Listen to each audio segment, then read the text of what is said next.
whatever this is, on Friday. A little different day today. And Bill, you and I happen to be matching each other in black and Isn't that red. nice? It looks like we planned this. Yeah. Isn't that nice?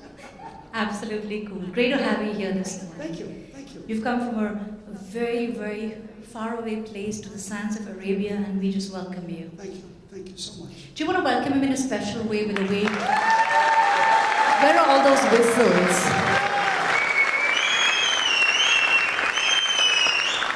Thank you. The guy needs to whistle again. That sounded good. We have many whistlers. Okay, that's enough. Perfect. We have quite a few of them in the church. They're called professional whistlers. Is that what it is? I'm joking now. That's perfect. Bill, the whole purpose of this little talk between the two of us is to just give an idea to the people sitting here exactly where you come from, because I know that every man has a history.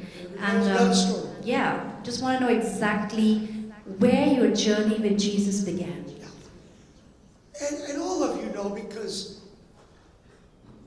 as she just said, everybody does have a story, but it's what you do with the story. Living in America, that's the land of victims. Everybody feels like they're a victim. Something bad happened to them when they were a child, or somebody stole their bubble gum or something, and now they're all a victim. My mother left me on a street corner when I was 12 years old. She was an alcoholic. We were sitting on a corner. She looked at me and she said, "I can't do this anymore. You wait here." And I watched my mother walk away for the last time, and she never came back. I sat there on that corner for 3 days. No food, no water. And as to usual, this was back in the 60s in America, so it was a different time. Hundreds of people drove by, hundreds of people walked by. Only one person stopped. Now, I'm the pastor of the largest Sunday school, not in America, in the world. We had 201,000 in Sunday school last week. That's brilliant. Yeah, you can give God a Excellent. praise. Yeah. So, doing the fast forward to today, you've got 201,000. But here's the backstory of this whole thing, all right? The person that stops to pick me up off the street was a very ordinary, listen to me, very ordinary Christian. Wasn't the pastor, wasn't on the board of demons, wasn't any of those people, all right?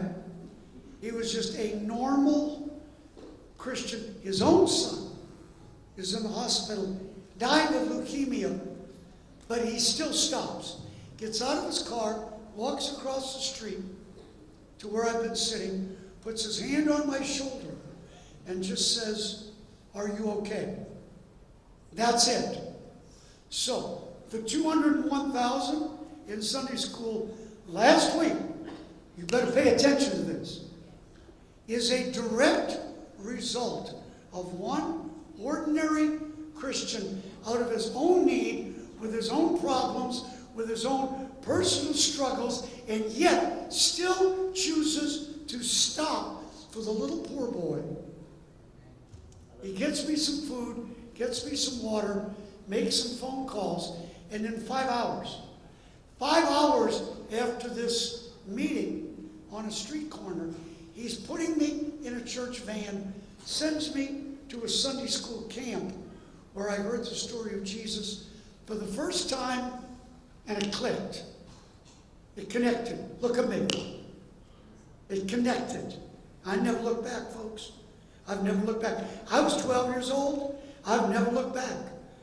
Now, here's the backstory to the whole thing. Anybody could have picked me up. Anybody. Gang member, drug dealer, pedophile, and had anyone else picked me up, there would not have been 201,000 last week that heard the story of Jesus. So the essence of today is, can you catch some kind of vision to see past you, your little world, because it's whoever gets to these kids first gets them. And if that was ever relevant anywhere in the world, it's right here. Do you understand what I'm saying? Anybody could have picked me up. But because the Christian did, that's what today is all about. Sounds like that story of the Good Samaritan in the Bible. A little bit, yeah, a little bit, yeah. Going out of his or her way Yeah. into impact someone else's life. Your life has been so greatly impacted. I've read so much about you. I've heard your messages. I've read the book.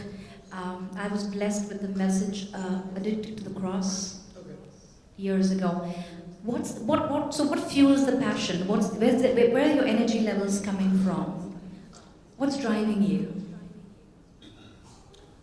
When you become a grateful person, your understanding of not who you are today, but the man or woman you could have been, when that connects with you, when Elisha picked up the mantle from Elijah, and the blessings and the miracles were doubled. So understanding biblical types, when Gehazi, who was close enough to Elisha, technically he should have been able to do 3 times the miracles. But he didn't. He threw his life away. Why? Because he never understood the opportunity that he had by being around the man of God. When you miss understanding your opportunity of being here, of just being in a place where you are capable of making a difference, when you just take all of this for granted, then you might as well go home. Just go home now. Because you missed the whole point here. I got shot in Syria in the back, broke through the bulletproof vest, split the metal. I don't know if you don't understand how a bulletproof vest works, but there's metal plates. Busted the metal plates. One of the plates broke 2 of my ribs, and one of my ribs poked a hole in my lung. So I've been coughing up blood, and for those of you that will be sitting up front today, just so you know, get your umbrellas out now. That could have gone either way, and I think you know that. When you get shot with a high-power sniper rifle,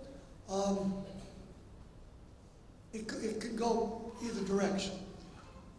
I'm very aware of God's presence. I'm very aware of God's protection. I've been in 3 airplane crashes. I walked away from all 3. I've been shot in the head, okay? Thrown off of a building, stabbed 4 times, concussed, all this. Not just because I've been in the ministry for 50 years, but just because I go places that other preachers just choose not to go. So when you step into the outside world, but you know your purpose and you understand who you are and whose you are, it gives you a sense, not just of overconfidence, but of direction to say, I know what I'm doing. I know where I'm going. I know that there is a purpose behind all of this. And so when I talk to you guys today, whether it's in this interview or in a few moments behind the desk, you don't have somebody here that talks about something that should be done.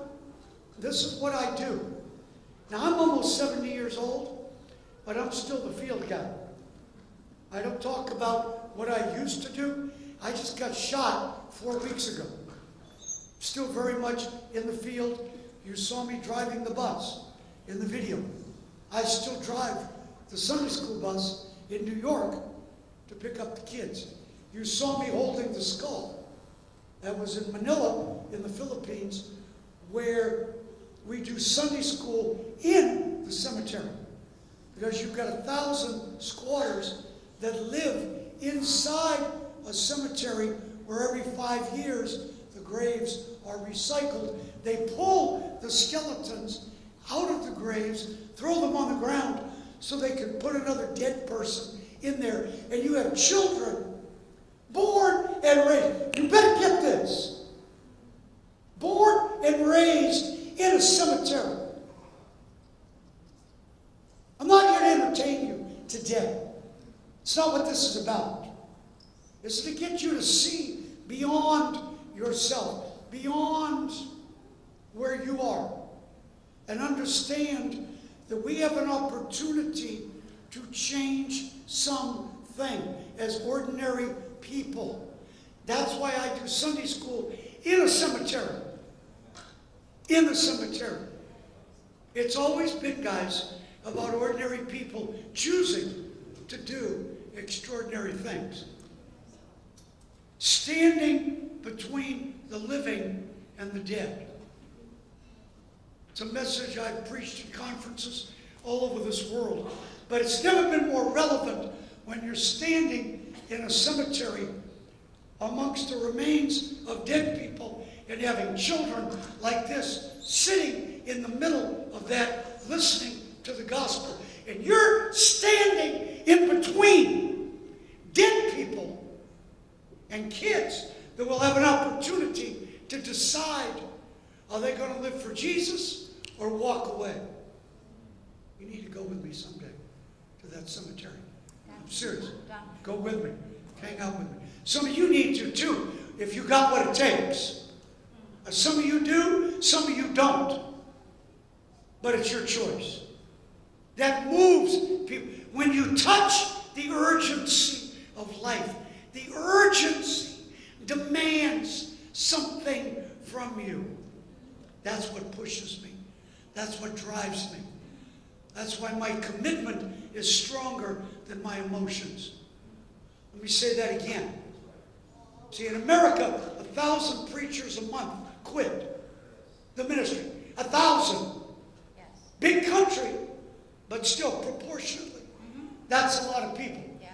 To get disappointed and discouraged and quit. Yes. Why haven't I quit? I just got shot again.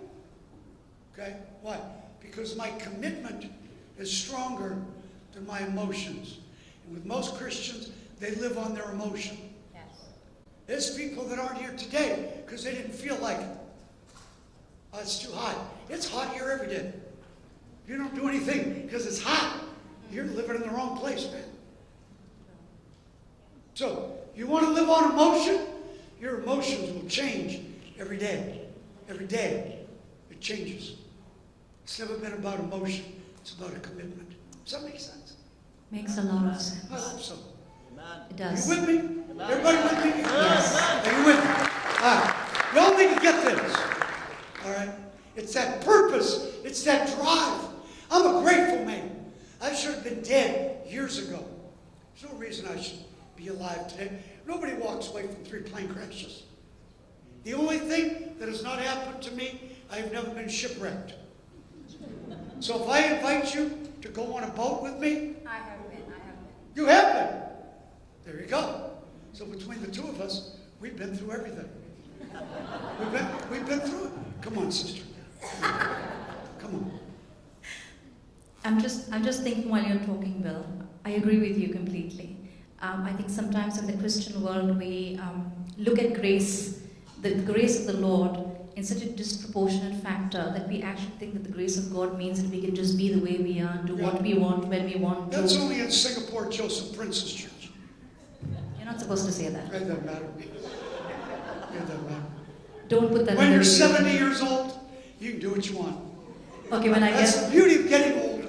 That's the beauty of getting older. It doesn't matter. You're probably never going to I'm already there. I'm already there. I already don't care. Come on, Jesus. Come on. Absolutely. God has been really good to us as a church. I want you to know that the church was praying when they heard about you being shot. Thank you, guys. Thank you so much.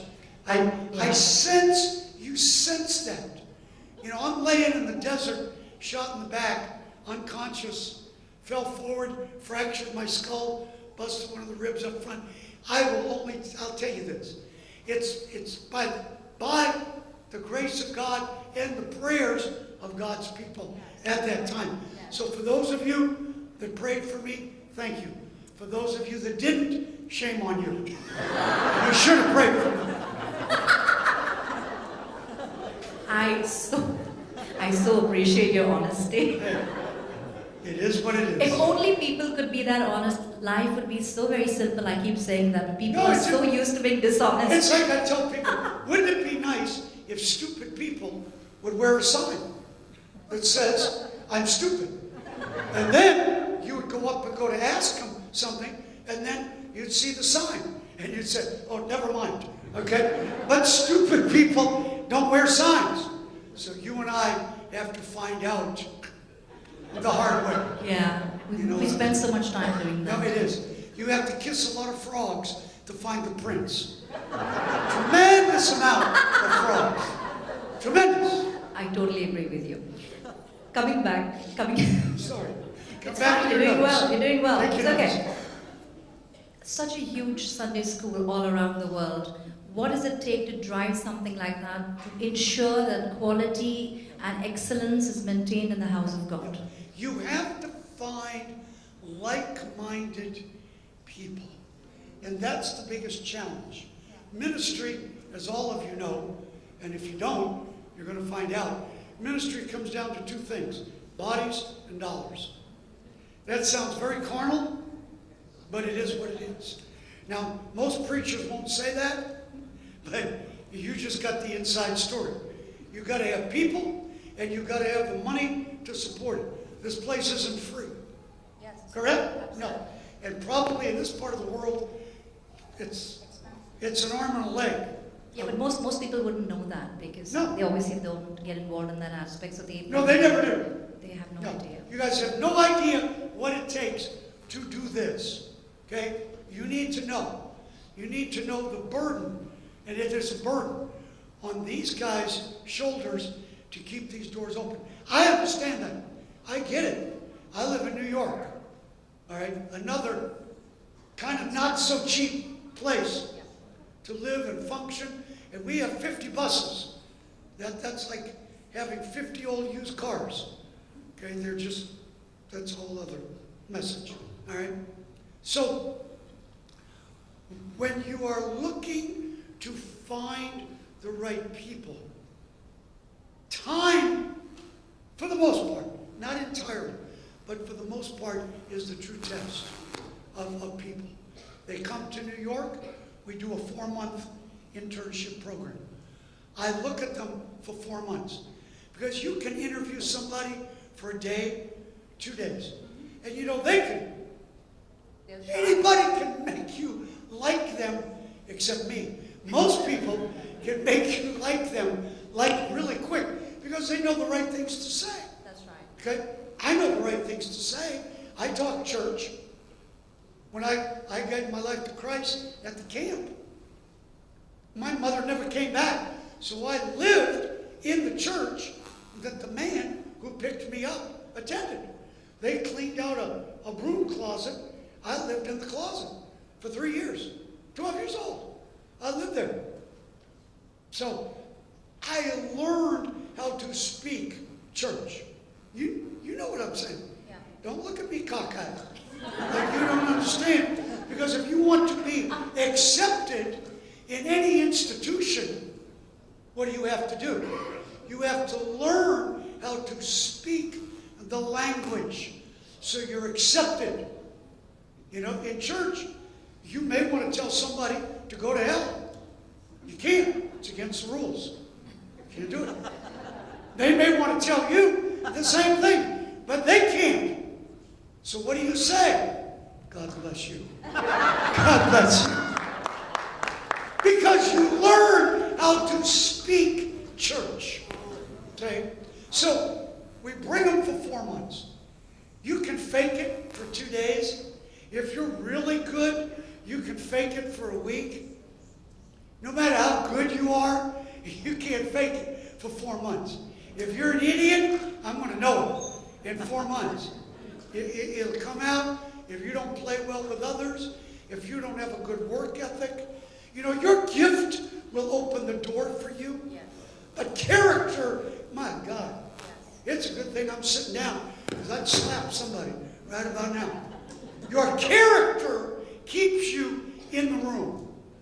Your gift opens the door for you to come in, but it's character that keeps you in that place. So I take them for 4 months. We watch them. And then at the end of 4 months, then we see they come to me. I had one little girl. You like this. Little redneck girl. And you know what a redneck is? All of them will not know, so you have to specify. What's that? They have no idea what a redneck is. All right. A redneck, how about hillbilly? You know what a hillbilly is? Very few. All right, let me break this down for you. Okay? There are people that live in the southernmost part of America, like out in the swamp. Swamp people. This is really hard to explain. It's the beauty of America. America's about 6 different countries in one country. But they're kind of different folks, not usually well educated. So there's one young girl. She comes from Louisiana, comes to New York, says, Pastor Bill, I feel like I need to go to India. I want to start Metro Sunday School in India. I said, Amanda, said, you can barely speak English. Never mind Hindi. She said, Pastor Bill, God's in this. I said, all right, show me you're serious. Go learn Hindi. I figured, Hindi, you guys know. Yeah. That's hard. It is the national language of India, and most people here will know it. Yeah. So Hindi, it's like, I'm going to India tomorrow, and I'm practicing now, so I can kind of get ready. See, we're very good at non-verbals. You Americans, you need to get that right. No, I know. I'm with you. We don't do it well. So I thought this girl is never going to learn Hindi. Very tough language for an American to learn. 6 months later, she comes back speaking Hindi. We're not fluent, but because there was something in her that was what? It was pushing her. It was driving her. That sense of purpose. That sense of God, this is what I need to do. And now she lives in Mumbai. Has started Metro Sunday School there, runs 5,000 a week in Metro Sunday School in Mumbai. Just a little young American girl, not trained. No, I got a PhD. It didn't teach me how to learn Hindi. That's right. No, it's not what happens to you, it's what happens in you. And that's what you guys got to get. That in you impetus is what pushes you. It drives you out of the seat, into the street with a different mindset. See? It bothers people when, I'm surprised you haven't asked me this. So let me beat you to the punch. I'm always doing TV shows, and people say, well, Pastor Bill, how did God call you to New York? And only people that don't know me ask that question. Then I look right at the TV camera and say, God never called me to New York. And that really bothers people. Y'all are Pentecostal, right? Mm-hmm. Yeah. Especially Pentecostal people. Because you know how you are. You're waiting for Something to happen. Go to Africa. An audible voice, burning bush, knocked off the donkey, experience. See? Have you ever met a 60, 70-year-old Christian that has spent their whole life, look at me, their whole life, waiting for something to happen that never happened. Yes. She has. Many, many. Many, many. Yes. Yeah, me too. I wasn't going to be one of those people. I realized as a young man, big doors open on very small hinges. Yes, agree. The little things that God puts in front of us almost every day. You miss it because you're waiting for the big door. Yes. You miss the little things. Let me tell you something. You're never going to find the big thing. Because the little things, yeah, you got it. That was worth you. If you're on Twitter, tweet that, you little tweeter. Send that out. That was worth you dragging yourself in here just to get that. Big doors always open on the small hinges. And I look in TV cameras and say, God never called me to New York. And they give me the dog look. You know what the dog look is. It's when you're talking to your dog and your dog goes, do not give me the dog look, okay? You know exactly what I'm talking about. God never called me to New York. And that throws Pentecostal, charismatic people all over. Then, their next question always is, well, how did God call you into the ministry? He never did.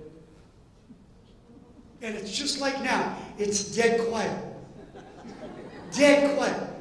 Then it's two dogs. Nobody gets that because your presupposition is something, some extra canonical revelation of some sort has to transpire for you to get off your blessed assurance and go do something. No, the need is the call. Let me say that again.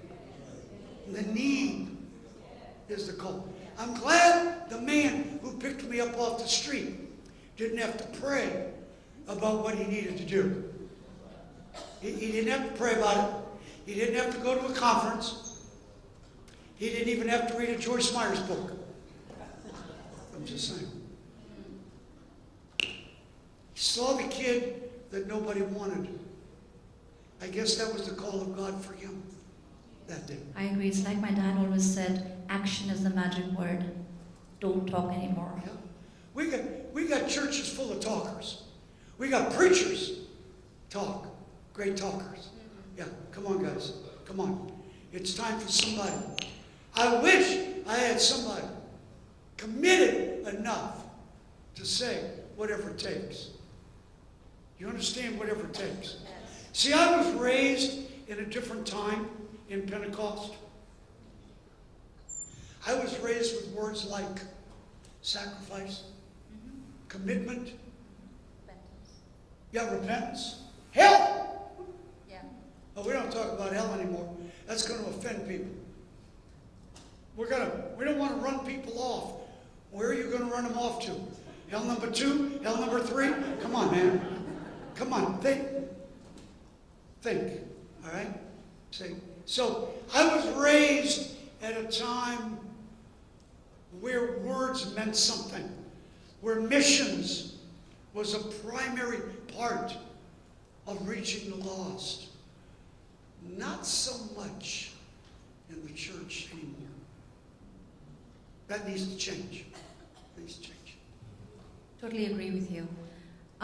You just tell me if we're okay. I think I'll just keep going. So. The scary part is you and I can talk the whole day. No, I know we can. But we need to get moving with the words. I'm going to leave you by just asking you one last question. What kind of legacy would you like to leave behind? Everyone imagines a legacy they'd like to leave behind for the future. What's yours? Yeah. You know, I've been in ministry now 50 years. And this is going to sound bad, I know, but there's about every 5 or 6 years, there's Christian buzzwords that kind of come up. And so, like now, legacy is kind of one of them. There's no success without a successor. So about every 5 or 6 years, there's some new thing that comes up. Legacy to me, I don't really think about it much.